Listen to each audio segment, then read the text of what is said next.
Hello, Screen Junkies, and welcome to our spoiler review of Kong Skull Island. I'm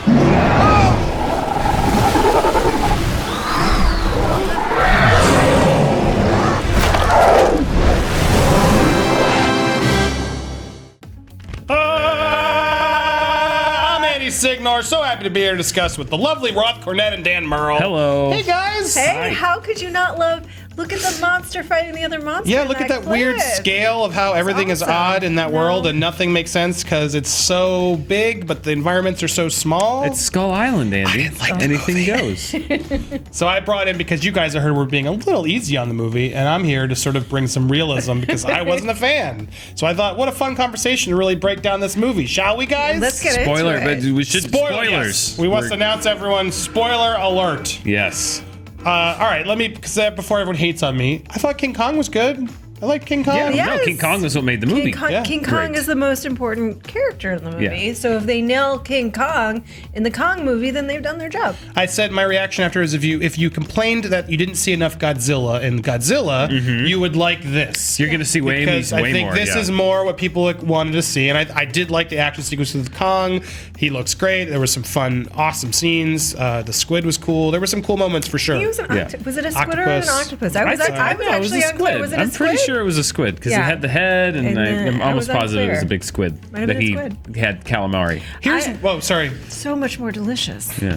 Well, I was going to say, here's where the film lost me. A lot of characters. Yes. A lot of characters to follow, and it was sort of confusing because it's like they're setting up all these characters, and each person has their own thing to do. There's Tom Hiddleston, whose job is really just to stare out blankly into the environments constantly. Yeah. And Brie Larson's there to assist him, to stand next to him, staring out into the darkness. Yeah. Mind you, also, she's the worst photographer ever. We are going to be talking about the non-honest trailers to no end. Literally, she's a photographer stumbling upon new creatures, and there's literally shots where the camera is just around her neck. Right. And then there's moments where she has it up to take the picture and doesn't take the picture. Yeah. She's not like I don't believe for a second that a good actress like her wouldn't have even known. But photographer's always going to take the picture first. I was looking at Kong. I wasn't really judging her photography skills. See, I was so bored by these people that I just kept getting distracted by their ignorance. I agree. They didn't give the humans anything to do in this movie. Really. No, they didn't. And I mean, and we say that it's a great cast, and they're largely, they do not use their talents to their potential. I will agree with that. The human part of this movie is the weakness of it. For me, what was winning the day was the fact that they really did feature the creatures as much as the humans, I thought. And I thought the creatures were done really creatively. Not just Kong, but the creatures on the island. I like the big walking stick log thing. I don't like that guy. I like that guy. I liked the thing that, like with the big long legs that got the guy through the mouth. Like that's for me what put me over the edge of like, okay, it's like had that kind of B movie thing where it was the creatures are what you're focusing on. The humans are there. Definitely, yes. They could have used a little more development. I 100% agree with that. But for me, it was about the creatures, and I think the movie knew that was about the creatures. And it doesn't excuse the fact that they didn't do much with the human characters, but it was enough for me to be on board with it. There was this interesting point for me where Kong takes them all out pretty early, which I was impressed by, and it set a tone that I was on board for. But then here's where the stumble for me was. That scene where he takes them all down was actually really intense. The it's great. Yeah. And then they're all like scattered throughout the island. How are we going to get together? They just immediately form into two groups, which is kind of, I thought, frustrating. It would have been cooler to see these people separated. And then more annoyingly to me, the tracker, who we've hyped up and like, all right, finally, Hiddleston's going to step up and do something in this dumb movie. He just stumbles upon John C. Reilly, who becomes Exposition Man. I love John C. Reilly. I like John C. But to me, that whole character screamed, oh, well, we have to have someone say all the exposition, so why don't we make him funny? Okay, sure. I mean, better than not making it funny. That is clearly the choice that they made. First of all, Brie Larson, I will admit, that did bother me, where she wasn't taking the photographs enough of the time. And you could excuse it by saying your system would go into total shock if you saw something like this. But she's a war photographer, so she would probably overcome that and is used to being in shock for the last several years during Vietnam and be taking pictures of the giant ape that is before her. Yeah.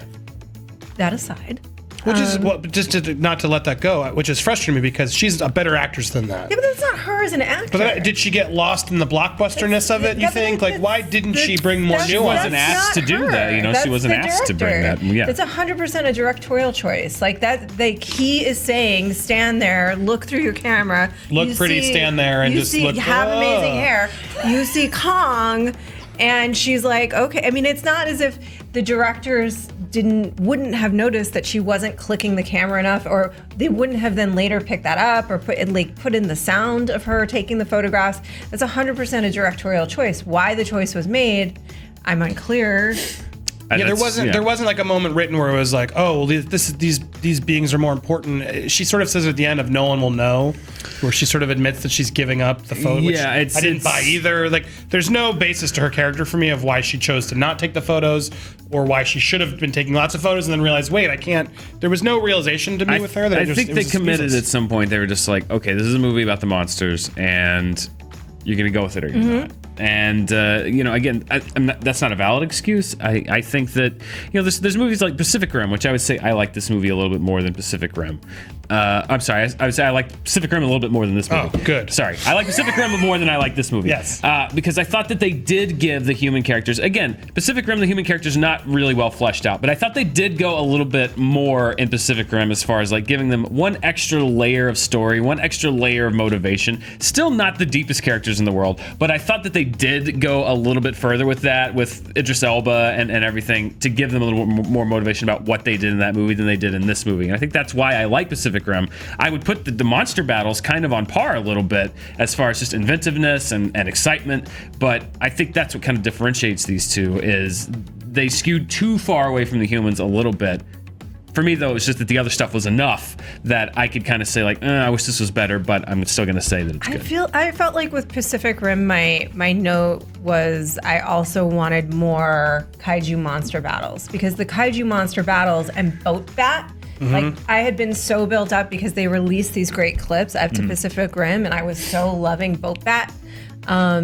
And I wanted more monster fights. And then in Kong, I felt like not only did they do great monster fights, and he was awesomely developed, but he had a slightly different character than he has in the other films. He made sense.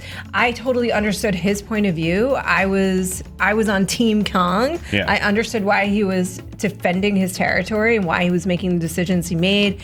I felt like his relationship with Brie Larson's character, Mason Weaver, made so much more sense to me than the previous iterations, whether it's Fay Wray or Jessica Lange or Naomi Watts, where he's sort of in love with her, which biologically that never made sense to me, and it's weird. So what was it this time? She felt like a pet to me. I felt like he liked her because she felt kind of like a fun, like a little pet for him, that he liked, and he was like, I'll save my little pet. That's cute. I thought he was still in love with her.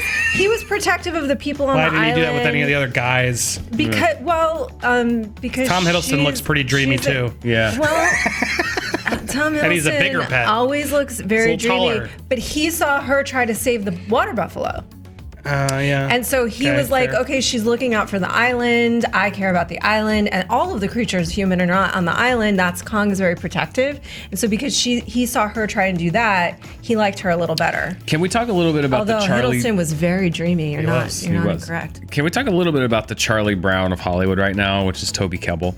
Oh, God. Toby Kebbell reminds me of Taylor Kitsch in that he's making all the right career choices. He's saying yes to these movies, but I mean... Is that the right career choice to say yes to these movies? Well, in theory, on paper, yes. On paper, these are the right movies to say yes to. They don't turn out to be. I mean, Fantastic Four, directed by the kind of young up-and-coming director, is going to take it in a hip new direction. Dawn of the Planet of the Apes, so he was great. Yeah, but he's not. I mean, he does the motion capture. I mean, like face Toby Kebbell, Ben-Hur. Oh my God! And then Fantastic Four, and now this movie. This is the best live-action role that he's done. But even still, like he was the character that they fed to the subverting the trope monster here, as far as like you expect his character's gonna reunite with his family and they're gonna find him, and then he doesn't. But I felt bad for him because again, they didn't go that extra level with his character. So instead of feeling sad for him, I was just like, well, that was a waste of time.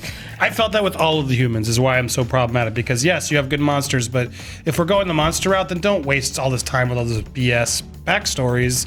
It wasn't tricking me. You can say, oh, well, that was part of the fun because you don't know which ones are going to bite the dust. But I just didn't care about any of them. Even John Goodman starts off sort of strong, and then he just sits in a suitcase. They lose track of him. They never have track. The only one they commit to is Samuel L. Jackson, who goes crazy, and I'm just sitting there like, oh, like really?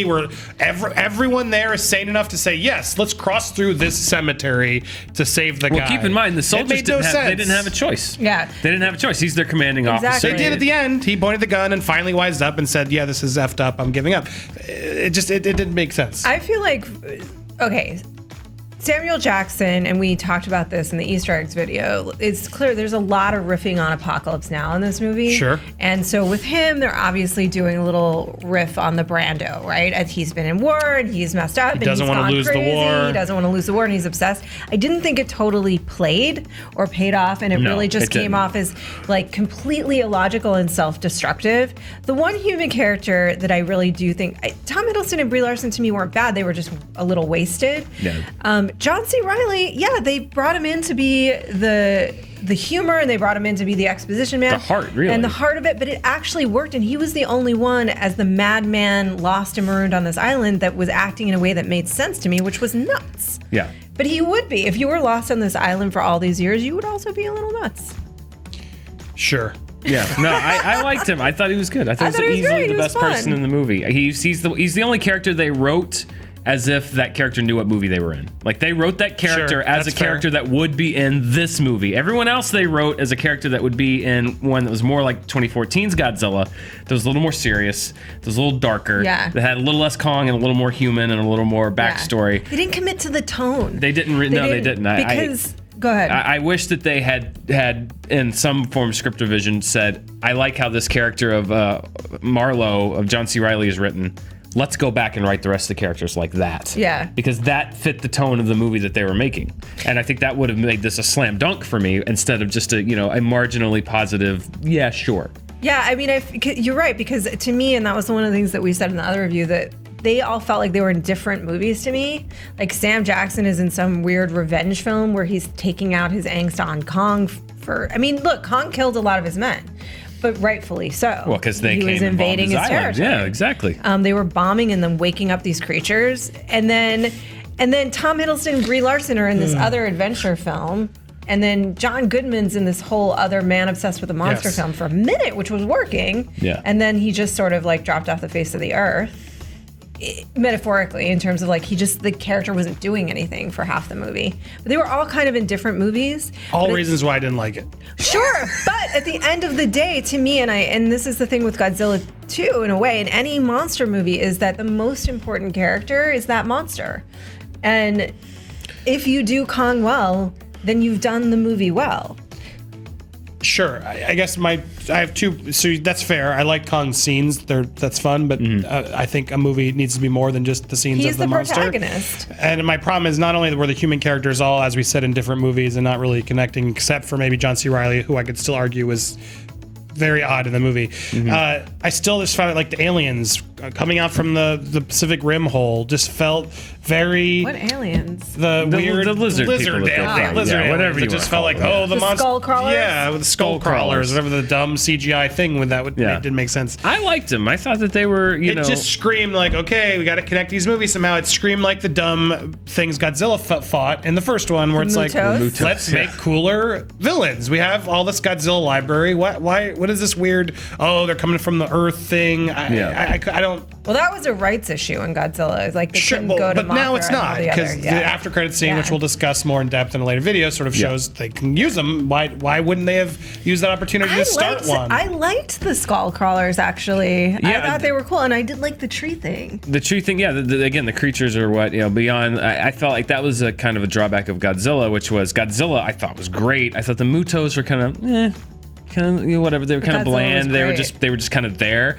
But Godzilla was great. And I think in these movies, the monsters that they created, I actually enjoyed. I liked that they had different aspects to them. They had their own kind of. Some of them weren't even attacking. Some of them were just existing, and the fact that they existed, caused death and destruction. So I thought they brought that extra level here, and I didn't mind these. I thought that the fact that they popped up from the ground, that that they could kind of just emerge, gave them a bit of a sinister feel. I loved the scene where they're tracking the one that's that's kind of running around them in the mist and the fog and the mist. I thought that was really well done.